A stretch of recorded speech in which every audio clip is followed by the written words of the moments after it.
बात की जाए कई ऐसे संस्थान हैं जो आगे आती है। दलित इंडस्ट्रीज एसोसिएशन भी हमेशा लोगों को उद्योग के बारे में बातें करती है, लेकिन बात जब ट्राइबल्स की आती है तो ऐसे कई कम संस्थाएं हैं जो आगे आती है उनके सहयोग के लिए। ऐसे में डीआईए ट्राइबल्स के लिए क्या कुछ कर रही है?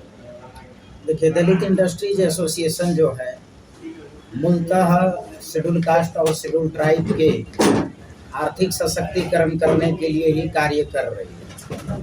ठीक है, तो जब हम अनुसूचित जाति और जनजातियों के लिए ही कार्य कर रहे हैं तो अब इस अलग ढंग से ये नहीं कहेंगे कि भाई अनुसूचित जाति क्या है, अनुसूचित जनजाति क्या है। दोनों को मान करके ही चलेंगे कि हम लोग दोनों जो है एक।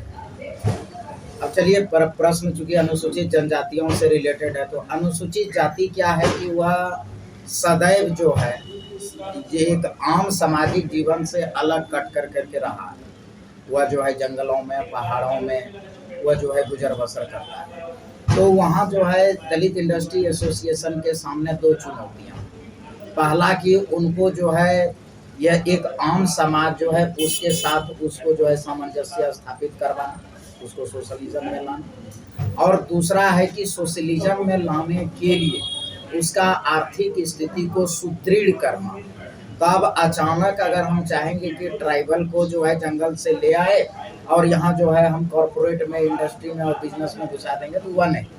तो उस चीज़ों के लिए हमने दो चीज़ कार्य उस पर फोकस किया है। पहला कि जो वन आधारित उद्योग है, कास्ट उद्योग है, हर्बल मेडिसिन है, प्लस जो है मतलब जो जंगल के उत्पाद के आधार पर जो है, तो उसमें हम उसको जो है सहायता कर रहे हैं, ट्रेनिंग दे रहे हैं और मार्केटिंग उपलब्ध करा रहे हैं। तो एक यह हो गया। दूसरा कि वह जो है कला और संस्कृति में जो है हमारा आदिवासी समुदाय जो है वह भरपूर रहता है, तो उसका जो हैंडीक्राफ्ट्स है, क्राफ्ट्स है, ठीक है, और गीत संगीत जो है और उसकी जो परंपराएं हैं उसको भी औद्योगिकरण हम लोग कर रहे हैं। तो एकदम बेस ग्रास रूट से लेकर कर करके इंटरनेशनल लेवल तक, जैसे उसकी कलाकृति, उसका हैंडीक्राफ्ट, तो उसको जो है पहचान दिलाना, उसका मार्केटिंग करना और घर से ला कर करके अंतर्राष्ट्रीय बाजार, राष्ट्रीय बाजार, राज्य स्तरीय, जिला स्तरीय तक उसको सब जगह जो है हम लोग पहुंचाने का काम कर रहे हैं। अब तक कितने मतलब स्टेट की अगर बात की जाए, राज्यों की बात की जाए, तो कहाँ तक आप पहुँच पाए या नहीं पाए? देखिए, अभी दलित इंडस्ट्री एसोसिएशन बिहार, झारखंड, उड़ीसा, पश्चिम बंगाल, उत्तर प्रदेश, मध्य प्रदेश, छत्तीसगढ़, हरियाणा और राजस्थान में अभी वर्तमान में यह जो है कार्यरत है। कितना चैलेंजिंग होता है ये? देखिए, चैलेंजिंग क्या, यह तो एक शौक है ना। जैसे आज़ादी से लेकर के अब तक हमारा समाज जो है वह तो हाशिए पर रहा। आज जो है लगभग लोगों का विकास हो गया, लगभग सभी जो है औद्योगिकरण करने में जो है मशगूल रहा, लेकिन हमारे लोगों को जो है उस चीज़ों से वंचित रखा गया। सिंपली एक आरक्षण जैसा लेमन जूस उसको थमा दिया, बेचारे उस आरक्षण में मशगूल रहा, नहीं उसको कोई बताने वाला था, नहीं कोई समझाने वाला था। लेकिन हम लोगों ने जब से डीआईए, अगर आप जो है अनुसूचित जाति जनजाति का औद्योगिकरण सोचेंगे तो वहाँ जिस प्रकार जो है हम लोग बीसी और एडी बोलते हैं ना, कि बिफोर क्राइस्ट और आफ्टर डेथ बोलते हैं तारीख में, तो उसी प्रकार जब जब जो है भारत में अनुसूचित जाति और जनजातियों का आर्थिक सशक्तिकरण और औद्योगिक विकास की बात होगी, तो वहाँ जो है बिफोर डीआईए, आफ्टर डीआईए होगा। तो बिफोर डीआईए जो है अनुसूचित जाति जनजाति के पास कोई ज़्यादा विकल्प नहीं था। उसके बाद सिर्फ आरक्षण से इलेक्शन लड़ना है, आरक्षण से सरकारी नौकरी पाना है। लेकिन जब डीआईए आया तो आफ्टर डीआईए अब अनुसूचित जाति जनजातियों के पास तीसरा विकल्प है, वह है उद्योग और व्यवसाय का। तो जहाँ सवाल है कि चैलेंजिंग का, तो हम लोग इसको चैलेंज नहीं, एक जिम्मेदारी के रूप में लिए हैं इस चीज़ों को, कि हम जिम्मेदारी लेते हैं उसका। जैसे बाबा साहब भीमराव अंबेडकर ने जो है सामाजिक न्याय का जिम्मेदारी था कि अपने दलित समाज को, अपने आदिवासी समुदाय को जो है एक देश का नागरिक का पहचान दिलाना है, तो ये उनका जिम्मेदारी था।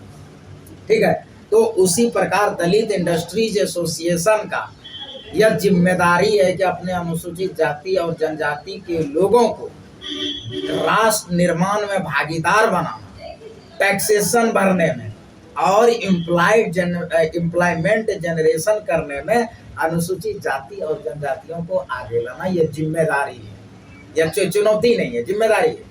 ये तो DIA की बातें हो गई। गवर्नमेंट की अगर बात की जाए तो क्या लगता है कि ट्राइबल्स के लिए गवर्नमेंट ऐसे कौन सी स्कीम है जो ला सकती है और वो नहीं ला रही, जिसके कारण ट्राइबल्स अपने हक से वंचित रह पा रहे हैं? नहीं, ये जो है क्वेश्चन जो है थोड़ा सा ये हो गया, मतलब एक दूसरे से रिलेटेड। पहला बात जान लीजिए कि सरकार कोई भी, तो सरकार की जो सबसे महत्वपूर्ण चुनौती होता है, या मतलब एक दूसरे से रिलेटेड। पहला बात जान लीजिए कि सरकार कोई भी, तो सरकार की जो सबसे महत्वपूर्ण चुनौती होता है वह होता है कि ज़्यादा से ज़्यादा टैक्स पेयर पैदा करना, एक बात। दूसरा कि ज़्यादा से ज़्यादा एम्प्लॉयमेंट जनरेशन करना, यह सभी सरकार की जिम्मेदारी है, चुनौती होता है। और यह सभी जानता है कि उद्योग, वाणिज्य और व्यापार के माध्यम से यह चीज़ होगा। भारतीय अर्थव्यवस्था का रीढ़ है उद्योग, वाणिज्य और व्यापार। तो सरकार जो उद्योग और वाणिज्य और व्यापार की जितने योजनाएं और नीतियां हैं, वह कोई भी उद्योग, वाणिज्य, व्यापार अपना करके वो कर सकता है, ठीक है। लेकिन हमारे अनुसूचित जाति और जनजातियों के लोगों में अवेयरनेस की कमी, या दलित इंडस्ट्री एसोसिएशन जैसा कोई दूसरा संगठन नहीं था जो कि उसको बता सके कि तुम भी उद्योग कर सकते हो, तुम भी व्यवसाय कर सकते हो, तुम भी वाणिज्य कर सकते हो, तुम भी ये कर सकते हो, व्यापार कर सकते हो, यह कोई बताने वाला नहीं था। लेकिन जैसे दलित इंडस्ट्रीज एसोसिएशन ने बताना शुरू किया तो अब वह भी आ रहा है आगे। और जो अभी वर्तमान सरकार जो है केंद्र में, वो तो कंप्लीट जानबे कर रहे हैं कि एम्प्लॉय जनरेशन पर जो है मेन फोकस है उनका, और टैक्स बाय कलेक्शन का तो वो है ही। तो अभी जितने भी योजनाएं बनी हैं वो हम लोगों के लिए फ्रूटफुल है। यानी कि मानते हैं कि अवेयरनेस की कहीं ना कहीं कमी रही, तो यानी कि शिक्षा का स्तर भी इसमें पड़ता है कि शिक्षा का अभाव रहा, जिसके कारण अवेयरनेस नहीं पहुंच पाया। देखिए, अगर ये तो मजाक कर देंगे इसमें, शिक्षित लोग नौकर बनते हैं, नौकरी करते हैं, ठीक है। मालिक बनने के लिए शिक्षा की कोई आवश्यकता नहीं। तो उद्योग, वाणिज्य और व्यापार करने वाले वह मालिक होते हैं, ठीक है। आप सोच सकते हैं अंबानी के पास कई कंपनियां होंगी, अडानी के पास कई कंपनियां, तो अंबानी और अडानी हर एक चीज़ों में ग्रेजुएशन तो नहीं होगा, केमिकल में होगा, इंजीनियरिंग में होगा, हर चीज़ों में तो नहीं होगा जी। लेकिन उनके यहाँ क्या करता है कि शिक्षित लोगों को काम करवाता है, ठीक है। तो यहाँ जो है शिक्षा और उद्योग से कोई खास लेन देन नहीं है। शिक्षित लोग कहीं ना कहीं नौकरी करते हैं। आप MBA कर लिए तो आप बड़े बड़े कंपनी में नौकरी करेंगे, लेकिन उद्योगपति बनने के लिए MBA होना जरूरी है ऐसा नहीं है। तो शिक्षा से उद्योग, वाणिज्य, व्यापार को कोई ज़्यादा नहीं, बस हल्की फुल्की समझ होनी चाहिए, पैसा गिनने के लिए, लेन देन करने के लिए, बस इतनी सी होगी। तंत्र मंत्र के बादशाह, भारत के जाने माने सर्वश्रेष्ठ गुरु खान बंगाली, मिलेगा हर समस्या का समाधान गारंटी के साथ। भटको चाहे जहां, काम होगा सिर्फ यहाँ। गृह कलेश, कर्ज मुक्ति, प्रेम विवाह, जादू टोना, पति पत्नी में अनबन, सौतन या दुश्मन से छुटकारा, विदेश यात्रा में रुकावट, फिल्मों में प्रवेश और कोर्ट कचहरी जैसी समस्याओं का समाधान। गुरु खान बंगाली 3 घंटे में पाएं घर बैठे समाधान। अभी फोन करें। चाय की दुनिया में शिव शक्ति परिवार 1965 से लाखों ग्राहकों की चाय से बेहतरीन सेवा करता आ रहा है। हमारे आपके लिए खास है, ये चाय नहीं एहसास है। पीजिए खुशी से, पिलाइए खुशी से। बंगाल गोल्ड चाय।